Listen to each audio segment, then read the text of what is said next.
Aloha and welcome to the Window Gallery for Invented Instruments Virtual Artist Talk Series. I'm David Samus and I curate the space along with Bart Hopkin and Kirk Pearson. As a result of San Francisco's shelter-in-place order, the Window Gallery is not currently holding in-person events at our landmark space at the Center for New Music in the heart of San Francisco's Tenderloin. But now that San Francisco is in the orange tier, the gallery is open by appointment for groups up to 3 on the 11th of April from 11 to 2. Masks are required, and you can contact the gallery manager whose email is below in the description for reservations.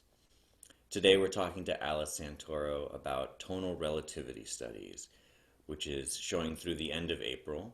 It's a beautiful show of tuning diagrams showing the ratios and relationships in different scales and modes. Next up, we'll have Philip Greenleaf's map scores, and that'll be up in the gallery during May. And there'll be a virtual gallery presentation by Mariel Jacobson also in May.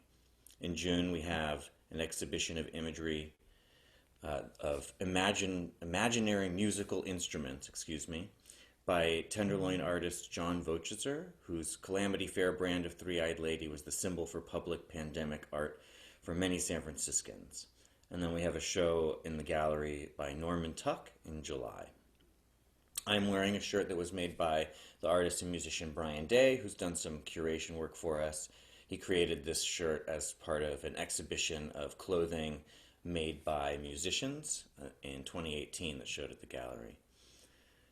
Now, while the Center for New Music remains physically closed to audiences, we do have a great series of streaming concerts on YouTube, and you can find out about those either on our channel or on our website at centerfornewmusic.com. If you're a musician, you might want to consider becoming a member. There are many benefits to membership, but one of them is that we produce a live streaming concert for you from the Center for New Music.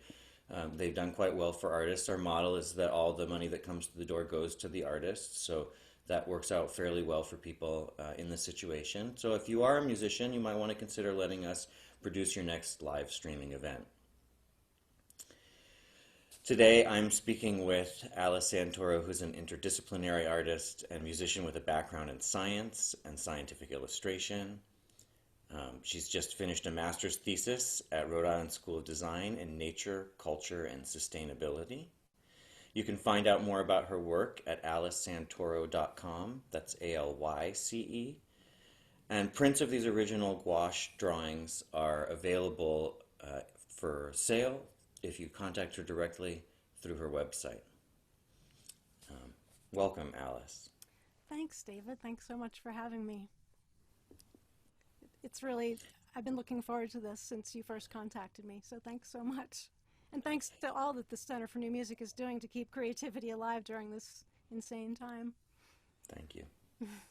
So I think we'll be able to show some images now of the work that's in the gallery. Do you want to describe the work that's in the gallery? Tell us a little bit about what it is. Sure. These are paintings. They started out as paintings, and we made them into prints for this exhibition. Basically, they are scientific illustrations. If you take a 12-note system and a 12-color system, which is a tertiary color wheel, I'll show you a tertiary color wheel. So, this is just your standard 12-color color wheel. You can easily match up the 12 tones with a color. It was really important to me that no individual color is related to any specific note. It can be up to you. For the purposes of this exhibition, I started them all on red just to make it easy to see. But this is a little wheel, for example, so you could put C with any color, for example. And I'll get back to this wheel in a little while. But the basic formula is that a half an inch equaled a half a tone, a half a step, and if you this is the full spectrum. And when you do that, some really interesting things start to happen. So basically, that's how I graphed these out. I didn't know what they were going to look like, but I started out with a formula, and I just started kind of obsessively painting. This was at the beginning of the pandemic. Although this project started in 2014, I can show you how it started. I never, as a flute player and as an improviser, since high school, I was fortunate to have a group of friends that were a bunch of goofy musicians, and we played constantly together and improvised. That was very formative for me, because I felt like when you're listening so carefully to each other, you get into a different mindset where you're responding and creating things that maybe no singular individual in the group could have produced on their own. So you kind of, your edges become fuzzy for a bit. You are a group, but you're also an individual. In fact, you're more of an individual because you feel bolstered by the energy of the other people in the group. In any event, when I was a teen, I had an electric pickup put in my flute, inspired by Laurie Anderson's tape violin. This was in the mid-'80s. I went into New York City. I lived outside New York City, went into the city and got an electric pickup for my flute and some effects pedals so that I could play in this punk band. And I felt like over years, I was able to make some crazy sounds with the flute, but I never really understood theory, or, I got to a certain point where I felt like there were blockages. And so this project was about breaking out of ruts, exploring new ideas, looking for ways to create different sounds. Also, over the years, I tried to learn modes and scales, and every time I took any kind of jazz lessons, I was told to memorize a bunch of scales, which I would try to do and then ultimately get frustrated and give up. I have so many wonderful books here on scales and patterns, but I feel like I needed to find a way in that would make it so that I didn't have to memorize them. I just knew them. So in about 2014, in looking for a way to learn the modes, I just drew this little diagram. And basically, you can see how this is. So the major scale, which is also called Ionian, has 2 whole steps, a half step, 3 whole steps, and a half step. And when I put them together on this 3x5 card, I realized that it was all the same pattern over and over and over again. The 3 whole steps stay in the same spot. It's beautiful. And so all of a sudden I realized that I didn't have to memorize, 7 scales. I actually just had to know 1 and repeat it. So that's basically how this started. And it morphed from there. I added the color later. I realized that if I'm using a 12-tone scale, obviously there are many other tuning systems in the world, and this is just one. In fact, even the 12-tone system has many more tones in it because of note bending and everything. So anyway, I just wanted to make it clear that this is just a starting framework. Yeah, can I ask about the difference between the circular diagrams and the diagrams that have a more spiral feel? Yeah, you mean like these? The Oh, dot the I dot was think ones? I was thinking about the pieces that are in the gallery on the main wall. Gotcha. That on the bottom there are circular images, Okay. and then using the same color patterns, Yes. there are So spiral images above them. yes, so that it started out as this, in this shape, and the spiral shape didn't happen until last year. So let me go over the pieces that are actually in the gallery. Yeah. So if you use a half a step of a half an inch equals a half a step in tone. This is a 2-octave chromatic scale. So we can actually listen to an example of that.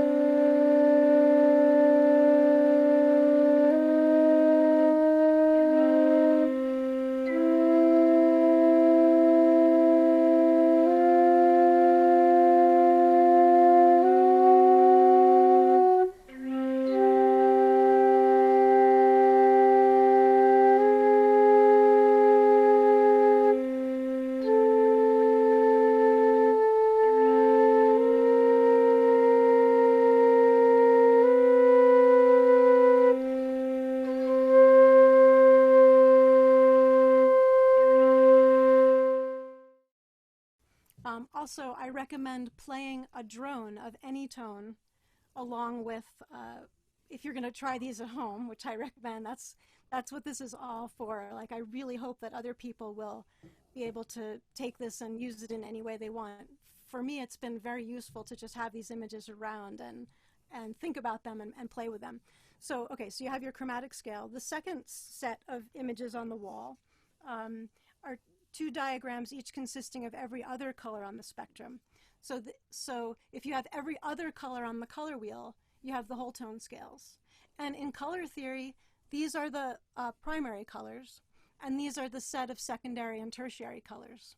So that's, I find that really interesting how that works out. We can also listen to an example of that.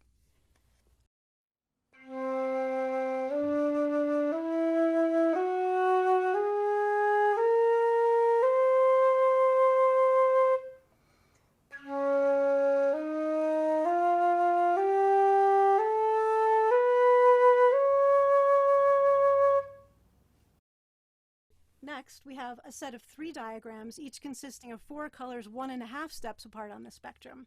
And these represent a set of 3 stacked minor thirds. In terms of color, these relationships are known as tetrads. So these are the tetrads.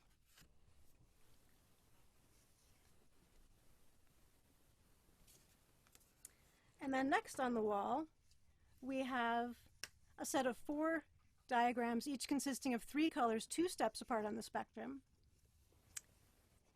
And in color theory, these are known as triads. So these are stacked major thirds. So those are the next set of diagrams. And as you can see, these spaces get wider as we go through these different diagrams. There's something about that bold palette emotionally that kind of relates to triads for me. I wasn't expecting that. Wow. Well, I'm really excited to hear that. Coming up with the spectrum was a challenge. Coming up with these particular 12 tones, because I wanted it to be a literal, gradation of 12. And when I started this project in 2014, I had a different palette. But I feel like I've learned a lot about color theory also in the meanwhile, so I think the color palette has gotten a little more correct in a way, like it's more accurate. But I'm not a color theorist. So, okay, the tritones are, for me, well, let me go to the fourths and the fifths. So the fourths and the fifths are the giant half circle in the gallery. But here's what it would look like as a full circle. And the reason why it has to be so huge in the gallery is because those are literally, 4 inches. Each band has to be that many inches in order to relate to the rest of the works, to be accurate. So in this case, it's fourths. It reads fourths out, and it reads fifths from the outer edge in. And this is another thing that I learned from doing this project. The ways that the intervals are, if you read them backwards, like fourths are fifths backwards, and minor sixths are major thirds backwards. So that's another interesting thing, that you don't have to learn so many intervals. It's actually only 6. When you get to the tritones, you're the furthest away, and then it comes back. So what really fascinated me is the tritones ended up being actually the complementary colors. Like, these are actually the colors that are across from each other on the color wheel. They're considered opposite colors. So and tritones are complementary pitches. Yes. Well, exactly. They're like the farthest apart on the, in your hearing. Like, they're the farthest you can get from each other. And I just love that they happen to turn out to be the complementary colors. Okay, and let me just mention this too. So fourths and fifths they don't end. In other words, the tritones, there's just 2, and then it goes back. Like, so if it's red, it goes green, and then it goes red again. But the fourths and the fifths continue infinitely in a spiral. So this is, this is just would continue in all directions. But if you could look at it this way as well, like you could look at it in the same way. So this just continues around and around and around, and it also maintains the complementary colors, which I found really fascinating. So even if you look at the fourths and the fifths this way, similar to the original spectrum. I'm curious, when you stack fifths like that, are you trying to compensate for any kind of comma with the colors, or are you like eliminating the comma in a kind of like 12 equal system? Um, I think I don't know. Like, can you explain more about that? What you're talking about? Like if you stack a bunch of fifths, they don't come out perfectly to a third, and that difference, right, is the Pythagorean comma. I And see so what I'm you mean. wondering, are you fading your colors as you go out when you No, I'm stack? not fading the colors. I'm not. Oh, okay. So Um, you're using that like scientific system, the 12 equal system where you've got, it's equal temperament. yeah, they're really quite beautiful. And Thank one you. of the things that I've noticed in the gallery and that people have mentioned in the gallery is that it's quite striking the amount of radiant color that kind of hits your body and your senses when you're standing in that space. And it's very much akin to hearing a very harmonic sound. Like they're very harmonic colors that I perceive. And I find that relationship very interesting. I'm really happy to hear that. When I was working on them, I could only work on one at a time, and I didn't have a chance until seeing the pictures of the way it looks in the gallery to actually see all of them together. And it is amazing. I mean, it's a cacophony for sure. It's it's a lot. And it's really funny to me because my personal aesthetic is pretty monochrome. I'm not like, I think I'm a pretty quiet person, but then I see this and I just can't believe how cacophonous it is. One of them that really struck me was the harmonic series. I actually write music in the harmonic series and deal with tunings on low order just intonation in the harmonic series, and seeing it in that way and standing in front of it, Hmm. yeah, it almost feels mystical. Hmm. Well, you want to talk about the harmonic series for a second? Yeah, would you? Well, maybe you can help me. So the same thing with the harmonic series. The overtone series comes out giant. If you use this formula that I created, it comes out giant. So the red here is represents the first octave, and then the second octave, and then here let me get my notes so that I make sure that I get it correct. Okay, let's talk about what the overtone series actually is. Yeah. So, um, instruments that are made of a tube or a string, this is my understanding, and maybe you can help me out because I'm still learning too. Um, Vibrate according to a physical formula, which is that the primary note sounds, and then that note actually sounds other notes. So it's sort of like if you sing into your guitar, you will vibrate the strings, and then those vibrations cause other vibrations. Um, I have an overtone flute here, which I could play really quickly just to demonstrate how that works. So this is just a wooden tube with no keys whatsoever. And all you do is open and close the hole at the bottom in order to change the pitches. So the notes that this instrument can make are dictated by the length of the tube, basically, and the air that's going through the tube. So I'll just play it really fast for you.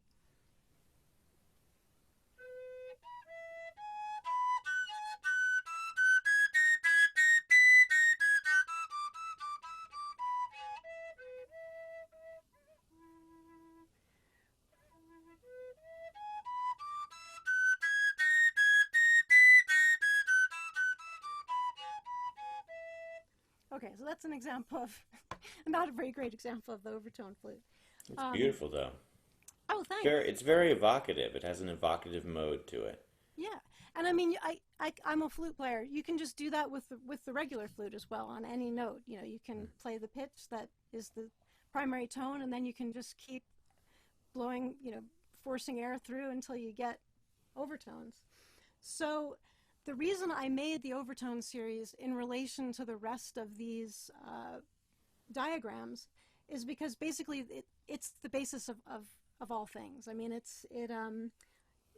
lots of tuning systems around the world come from this because strings and tubes behave according to this pattern, and the pattern is the first note, the most dominant tone, and then an octave of that, and then a fifth. So the blue-green in this case is the fifth, and then the octave again, which is red, and then the major third, which in this case is yellow, fifth again, minor seventh, octave again. So every time you see red, you know it's an octave. Major second or ninth, major third, a tritone, which is also known as a sharp 11th, fifth, minor sixth, minor seventh, major seventh, octave, minor second, minor third, major third, and so on. So that's what's depicted in that giant image that's in the gallery of the overtone series. In that next octave, you start to get all the quarter tones too, and they get smaller and smaller. And I love that about the image, that it shows that both the collapsing nature and also the expanding nature. Each one of those rings has more and more colors. Thanks. Well, it was really fun to make that. Oh, and I should show you, I was depicting it in a different way in the earlier incarnation, and this you'll probably see it right away here too. So this is just a sort of a bar graph type, but you can see that it starts here and goes to the octave, and then the fifth, and then the octave. So anyway, all of these diagrams can be shown in a whole bunch of different ways, and over the years I have been trying them in all different ways, and that's where some of these dot things came out. So we could talk about the modes, but this is another way of looking at the set of modes of the major scale. So here's your whole half, whole half. Yeah. Yeah. And So I'll I understand talk about these later. Yeah, I understand you have some examples of the modes on the flute. Do you want to introduce those examples? Sure. Well, let me show you what's in the gallery. So these are the modes of the major scale. Let me just show you what one looks like. So this can be imagined as a three-dimensional ball, and this is a slice of the three-dimensional ball. This is just the Lydian.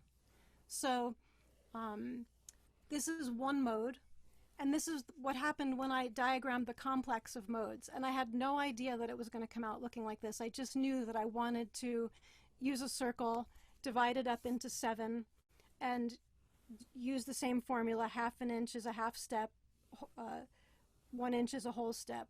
And this is exactly what happened. It turned into this spiral thing. So these are the modes of the major scale. And this is just extracting the Lydian. So the Lydian happens to be this one, which starts on the yellow-green. Okay, so... Yeah, I can kind of see how each mode is the same scale, but stepped. Yes, exactly. It's stepped.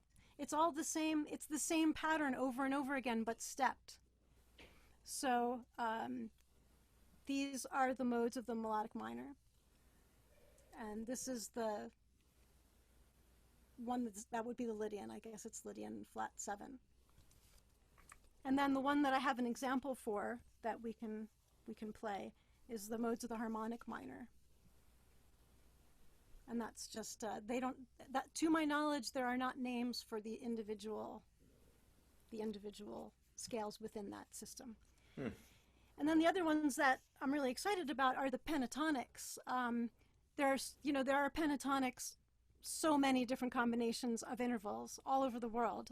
This set is probably one of the most used. It's used in blues, and the first one is the major mode, and then the last one would be like a minor sounding mode. And a lot of music just shifts between those two modes.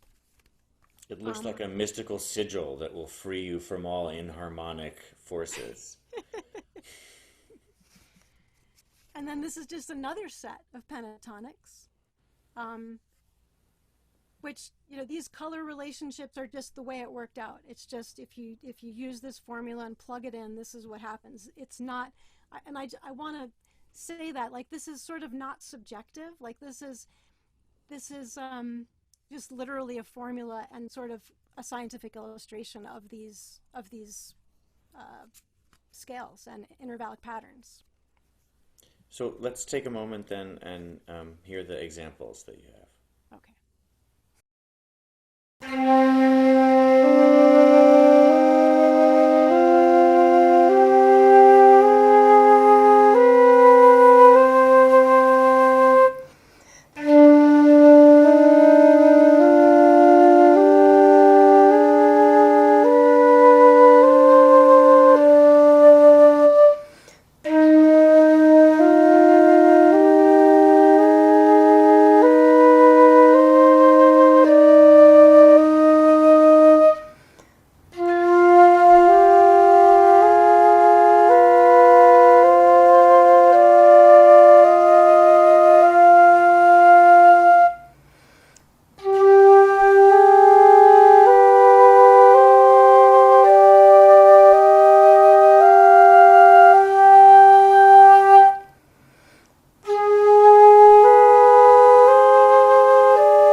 That was beautiful. Can you tell us a little bit more about the philosophy behind this work? Because there's clearly some conceptual underpinnings behind this.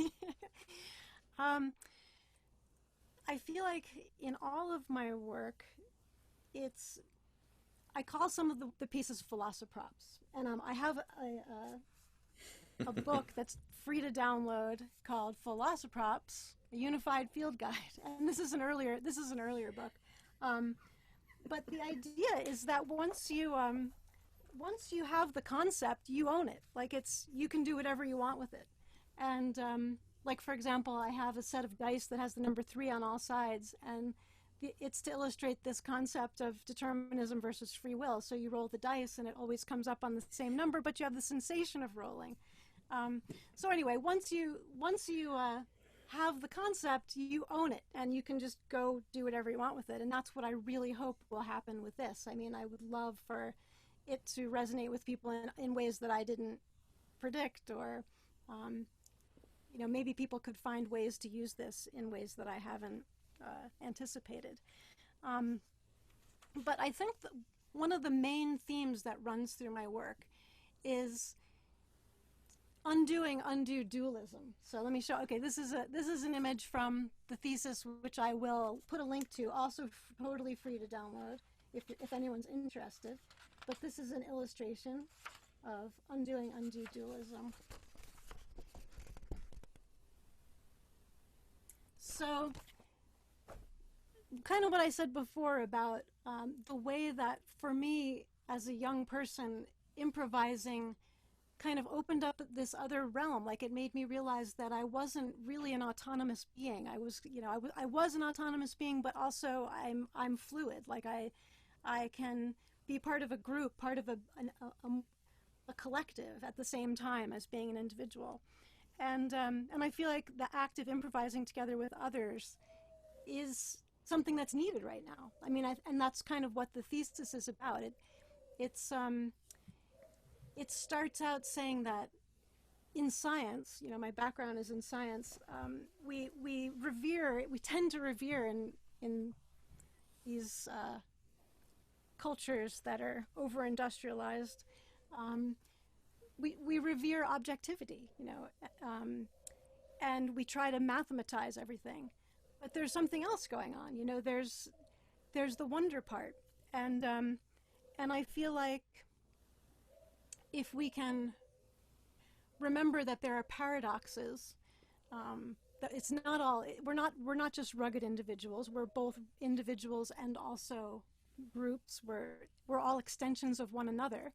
Then we might have a chance of having some breakthroughs that will help us think in new ways. So there's a quote from John Coltrane that that I love to go with this project, which is I think music is an instrument. It can create the initial thought patterns that can change the thinking of the people. So I hope that if we can think in new ways, clearly the old ways are not working. We need to think in new ways. Our definition, or in Western culture, the ideas of progress, the ideas of what is acceptable, what's normal, need to be challenged. And I hope that by training our brains to think in new ways, we can come up with new ideas. And I feel like that's sort of the basis of all my work. So the piece that let's see. Sounds like hope. What's that? Sounds like hope. Hope. Yeah, it's hard to keep having hope, but I really feel like in those moments when we can connect with each other, when we can really listen to each other and respond and support each other, like that needs to be done regardless of how apocalyptic things may seem. We still need to do that to keep ourselves going, and we still need to improvise. We still need to improvise if we're gonna. Yeah, the things that need doing regardless of the hopelessness of the situation. But one of my early pieces that if people may know about, or if they know about my work at all, is sonic fabric, which is a textile that's woven from cassette tape that's recorded with sounds from that I collected in my travels and people sent to me. So this is a textile that you can see here, that's the selvage. It's the cassette tape coming out. Maybe 6 or 8 strands get kind of smushed into the warp, which is made of cotton.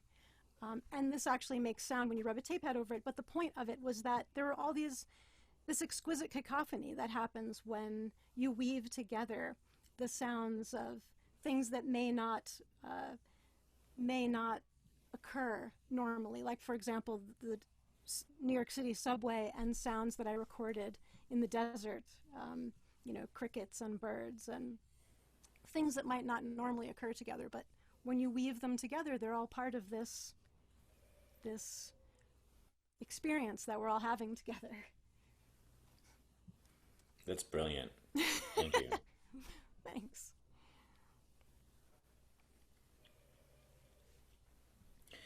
Is there anything else you want people to know about the show, or about the particular works, or kind of how you interface with them as a flute player?